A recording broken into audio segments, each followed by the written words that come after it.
আসসালামু আলাইকুম। অনেকেই জিজ্ঞেস করেন, ভাই আপনার কাছে যে মধু আছে সেই মধুটা কি শীতে বসে যাবে? শীতে কি মধু জমবে? তার মধ্যে আমার প্রথম কথা হচ্ছে, আগে আপনার বুঝতে হবে মধু জমলেই কি খারাপ, না মধু লিকুইড থাকলেই শুধু ভালো। একটা কথা মনে রাখবেন, ভেজাল মধু জমে, ভালো মধু জমে। ভেজাল মধু জমে না, ভালো মধু জমে না। তো অবশ্যই আপনাকে আগে বুঝতে হবে মধু কোন কারণে জমে যায় আর কোন সিজনের মধু জমে যায়, এটা আপনাকে জানতে হবে। যেরকম বর্তমান সময় চলতেছে, এই যে দেখেন সরিষার ক্ষেত, সরিষার ফুল আছে।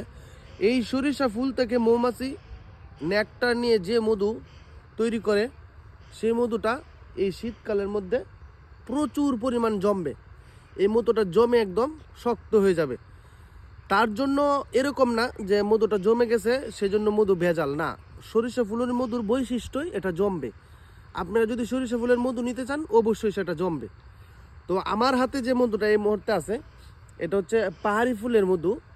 পাহাড়ি ফুলের বিভিন্ন যে পাহাড়ি যে ফুল থাকে সেখান থেকে মৌমাছি একটা সংগ্রহ করে যে মধুটা তৈরি হয়, এই মধুটা এই শীতে জমবে না।